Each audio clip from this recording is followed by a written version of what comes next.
وعلى آلك وصحبك يا سيدي حبيب الله. السلام عليكم ورحمة الله وبركاته. وعلیکم السلام ورحمۃ اللہ وبرکاتہ. ایک ہو کر ایک آواز ہو جواب دیں.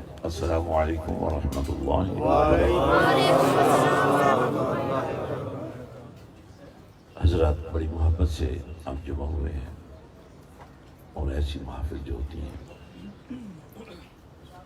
اس میں آنے والے نہیں آتے، بلانے والے بلاتے ہیں. آتے ہیں وہی جن کو سرکار، اگلا لفظ آپ کو آتا ہے سرکار، زور لگا کے کہیں جن کا عقیدہ ہے سرکار بلاتے ہیں وہ کہیں سرکار بلاتے ہیں. تو سرکار کی شان کو سمجھنا ہے.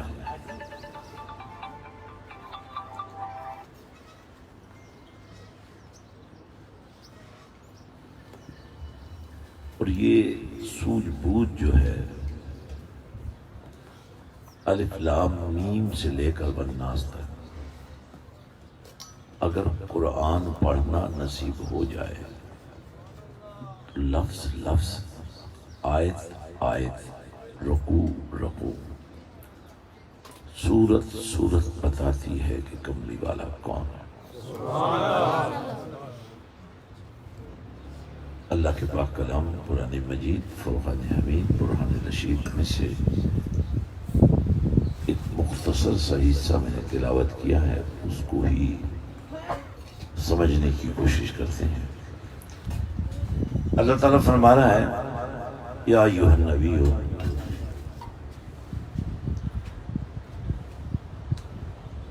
یا سے مراد ہم سمجھتے ہیں کیا ہوتا ہے، اور ایو اضافی ہے، یا پھر یا. جو پیدائشی گونگے ہیں بالکل اللہ کا نام نہ لیں، اور جن کو اللہ نے زبان بھی دی ہے اور شعور بھی دیا ہے، پتہ نہیں کس کا اللہ کہنا، جب سب مل کے کہیں گے تو سب کا بیڑا پار ہو جائے. قرآن سماعت فرمائے سب سے پہلے تاکہ آپ کو قرآن کی سمجھ آ جائے، اور پھر قرآن سمجھائے آپ کو کہ کملی والا کون ہے. یا ہاتھ ایسے کھڑا ہو جایا کرے، اللہ کی کبریائی کا نعرہ صرف ہاتھ سے لگا دے. یا آپ اللہ ہی کہیں تو پھر آپ کو اور زیادہ مزہ آئے گا، کیونکہ میرے باہو نے اللہ کرنا سکھایا ہے. میں چاہتا ہوں آپ سیکھ لیں. یا ابھی پوری طرح آپ کی آواز اٹھی نہیں ہے. یا ایھا النبی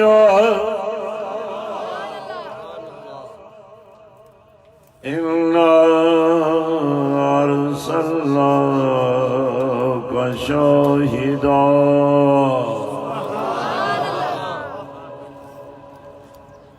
یا ایو، یا بھی یا اور ایو بھی یا، اور پھر النبیو اس میں سجا. نبیو، نبی یہ لفظ عربی کا لفظ ہے، اس کا ترجمہ بھی ہونا ہی چاہیے،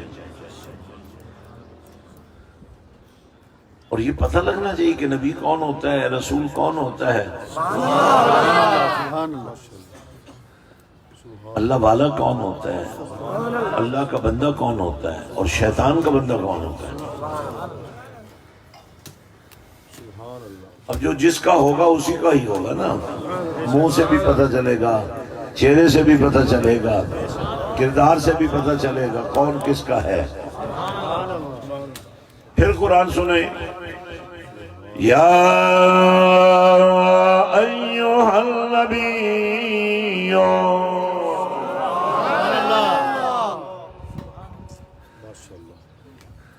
میں نے صرف لفظ نبی پر آپ کو دعوت دینی ہے.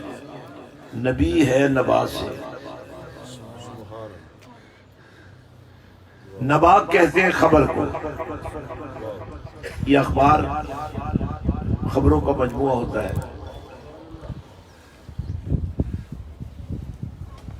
تو نبا خبر کو کہتے ہیں. خبر کوئی نہ کوئی دیتا ہے، کہیں نہ کہیں سے آتی ہے، کبھی سچی ہوتی ہے کبھی جھوٹی ہوتی ہے، لیکن نبی کی خبر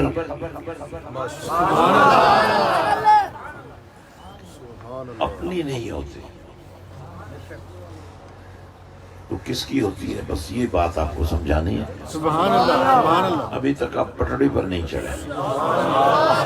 کہہ دیں اللہ، کہہ دیں اور زور لگائیں. زبان پہ چڑھ گیا تو پھر دل میں بھی پنجابی بڑھ جاتے. حضرت سلطان بہو فرماتے ہیں یہ اللہ کا نام اس طرح لیتے رہو لیتے رہو لیتے رہو کہ تمہارے دل کی شکل ہی اللہ کے نام پر ہو جائے. اچھا، جب دل اللہ کے نام کی شکل والا ہو جائے گا تو پھر زبان سے نہیں اللہ کہنا پڑے گا، پھر دل سے اللہ دیکھے.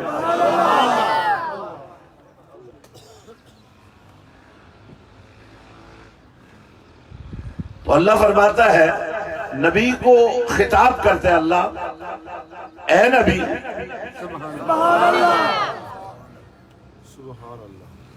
اور نبی مجموعہ اخبار ہوتا ہے، خبروں کا مرکز ہوتا ہے، محور ہوتا ہے.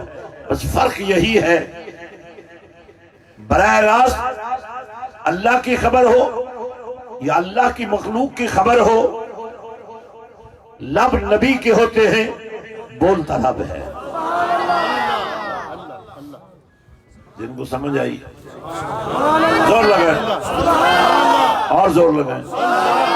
آج آپ کا ٹائم نہیں ہے، آج 70 چیک والوں. سبحان اللہ سبحان اللہ. یہ بہت تنگ بیٹھے ہیں، اللہ ان کا ٹائم ہو گیا ہے. آپ نے درمیان سے ڈکیٹی کی ہے، لیکن اچھی چیز کی ڈکیٹی کی ہے. اس میں آپ کو بالکل شرمندہ نہیں ہونا چاہیے، بلکہ فخر کرنا چاہیے کہ آپ نے اللہ کا نام سیکھنے کے لیے ڈکیٹی کی ہے. اور اتنی محنت وہ بھی برداشت کر لیں گے. لیکن اصل میں ان کی پتہ کیا خواہش ہے؟ مجھے لگتا ہے ان کی یہ خواہش ہے کہ میں تھوڑے سے تھوڑا کلام کروں اور باقی سارا کلام وہاں جا کر کروں، تاکہ یہ روز موٹر سائیکلیں چلاتے ہیں، روز سفر کرتے ہیں، تو آج یہ اللہ کو راضی کرنے کے لیے سفر کرتے ہیں. کتنا دور ہے ویسے تک؟ 4 کلومیٹر. بہت زیادہ ہے نا؟ تھوڑا ہونا چاہیے. ایک موٹر سائیکل پر 5 بندے بیٹھ سکتے ہیں، ٹھیک ہے؟ یہ تو 4 تو بیٹھ ہی جائے گا، 5واں زبردستی بیٹھ جائے گا. توجہ ہے؟ مسکرائے نا ذرا تھوڑا سا. حضور کی باتیں کر رہے ہیں، حضور کی باتیں سن رہے ہیں، حضور نے بلایا ہے، ذرا مسکراؤ تو صحیح نا.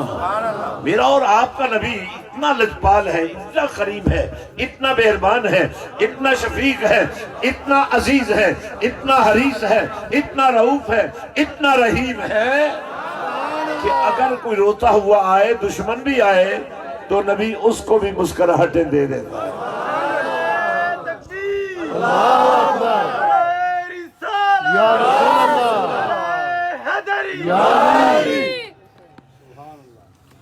تو آپ سنیے غور سے.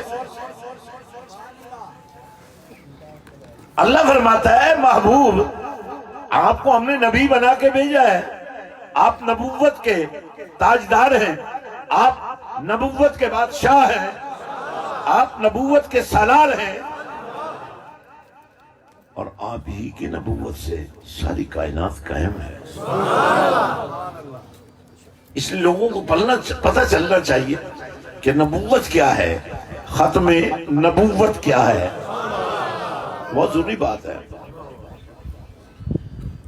جتنے جلسے، جتنے جلوس، جتنے نعرے، جتنے جھنڈے ختم نبوت کے لیے نکلے ہیں، نکالے جائیں گے، اس سے بڑا کام کوئی نہیں ہے.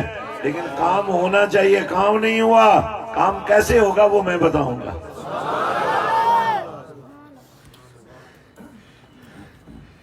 تو اللہ پھر قرآن پڑھتے ہیں. اللہ فرماتا ہے وَمَا يَنْطِقُ عَنِ الْهَوَىٰ. بہت کمزور ہیں سننے والے, بہت کمزور ہیں.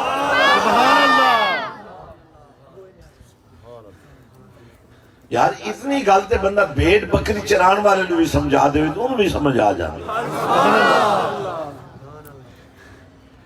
وَمَا يَنْطِقُ عَنِ الْهَوَىٰ إِنْ هُوَ إِلَّا وَحْيٌ يُوحَىٰ. سونیا کملی والے خبر دے انہوں کہ نبی اپنی مرضی نال بول دے ہی نہیں. بولو نا یار.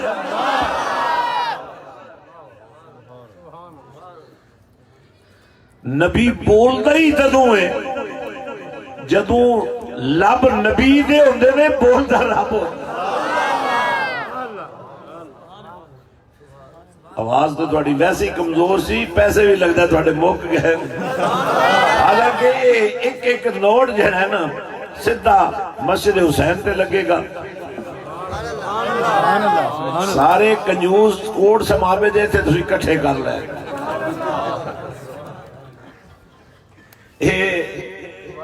پلیتیاں دے لگن تے تو کوئی فکر نہیں, نچن گان تے لگن تے کوئی فکر نہیں. تے جی اللہ دے قرآن تے لگن تے تو بڑی بڑی فکر پہ گئی یار کی ہو جائے گا. توجہ رکھو ذرا غور نہ سنو, قرآن سنو یار.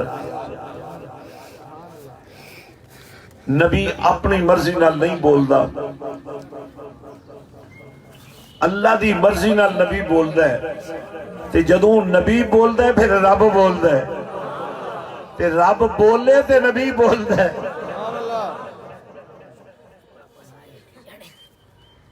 اور اللہ فرما رہے سونے تو بول, پھر میں بولوں گا, تیرے بولن دے نال ہی میں بولوں گا. میں بولوں گا بولی میری ہوئے گی, بولے گا تو. النبی نبی ہے نبا سے خبر, اور نبی وہ ذات ہے جیسے پھول سے خوشبو پھوٹتی ہے نا, ایسے ہی نبی میں قرآن بولتا.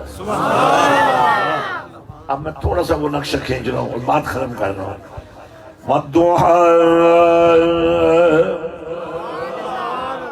اور منڈی کا مال پہ بولو,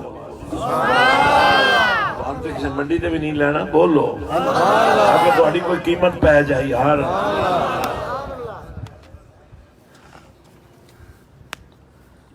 اللہ نے تواڈے تے میرے نبی نوں جڑی شان دیتی ہے نا او دا اظہار کرنا ہے تے بس ماننا ہے کہ میں کسی فرقے نال تعلق نہیں رکھدا, میں نبی دا نوکر ہاں. اور جنہوں نے کملی والا نوکر بنا لے انہوں دی قیمت بھی پہ جاندی, انہوں دی شان بھی بن جاتی.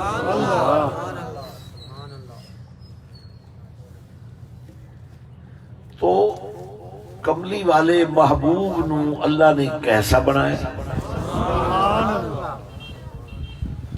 وَالضُّحَىٰ.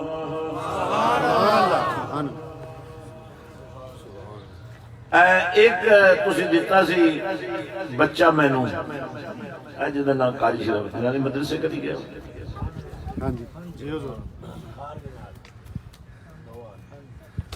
وہ کئی سن کئی سن پر قرآن دے نال جیڑا بندہ وابستہ ہو گیا, جیڑے نہیں ہو جاؤ.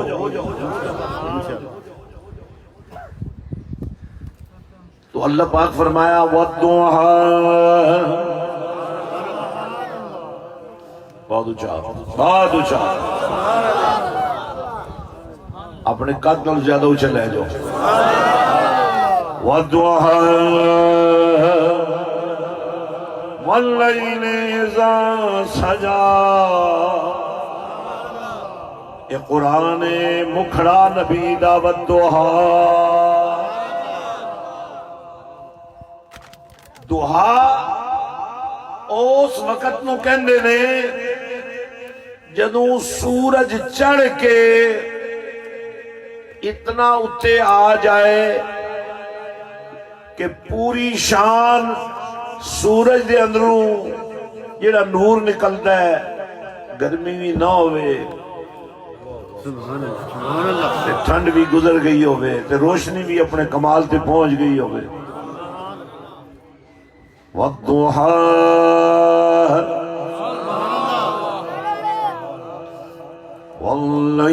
واللیل اذا سجا. زلفاں دی سیاہی دا ذکر ہے کہ اے نہ دیکھو زلفاں دی سیاہی رنگ کالا ہے اے دیکھو خوشبو کس طرح.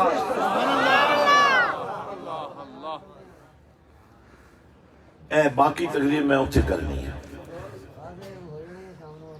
تے ایڈا سونا نبی ہووے تے بندہ اپنے نبی نو چھوڑ کے اللہ سبحان اللہ اللہ تے گاند میں جات مارے. متبادل پر اور ہے کوئی نہیں نا. حسین نو چھوڑ کے پھر یزید کو لے جانے نا کسی نے. سیانے بندے حسین نو چھوڑن گے جنہیں لوک کے یزید نو مندے بھی ہے وہ بھی غریب اپنے پترہ دا نا یزید نہیں رکھ دے نا حسین ہی رکھ دے.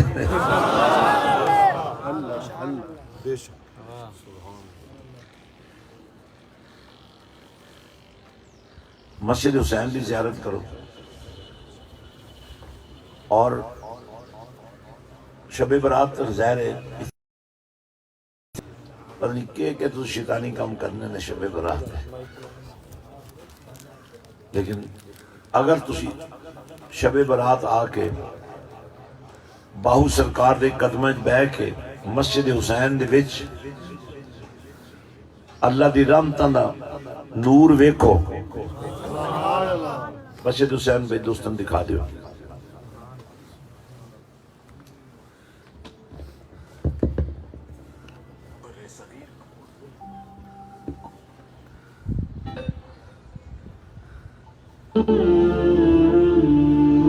برِ صغیر پاک و ہند کے نامور صوفی بزرگ حضرت سلطان باہو رحمت اللہ علیہ نے اس پسماندہ ترین خطے میں جہالت کی تاریکیوں کو علم کی روشنی سے منور کرنے کا بیڑا اٹھایا اور اس فرض کی تکمیل کو اپنی زندگی کا مشن بنایا. ان کے اس دار فانی سے کوچ کے بعد فروغ علم کے اس مشن کی ذمہ داری آپ کے سجادہ نشین اور سلطان باہو ٹرسٹ کے روح رواں بانی عظیم روحانی اور مذہبی شخصیت حضرت پیر سلطان فیاض الحسن سروری قادری مدظ اللہ علیہ نے اٹھائی. انہوں نے مسجد حسین کے نام سے منسوب ایک عظیم الشان دینی فلاحی اور تعلیمی منصوبے کی بنیاد رکھی. غریب نہیں سوچ سکتا کہ میرا بیٹا ڈاکٹر بنے گا. میں اللہ کی عظمت کی قسم اور نبی کی غربت کی قسم کھا کر کہتا ہوں کہ میں تمہارے بیٹے کو ڈاکٹر بھی بنا دوں گا. لیکن خدا کے لیے اس بیٹے کو رسوا ہونے سے بچا دو. اسے قرآن کے نور میں بسر یہ مرکز رحمت یہ حسینیت کا تاج پہنانے کے لیے میں نے تمہیں بلایا ہے.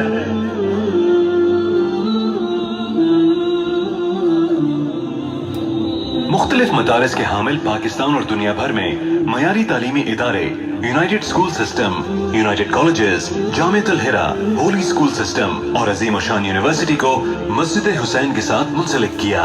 سلطان باہو ٹرسٹ کے زیر انتظام ملک بھر میں 53,000 سے زائد طلبہ قبل ازاں حصول تعلیم میں مشغول ہیں.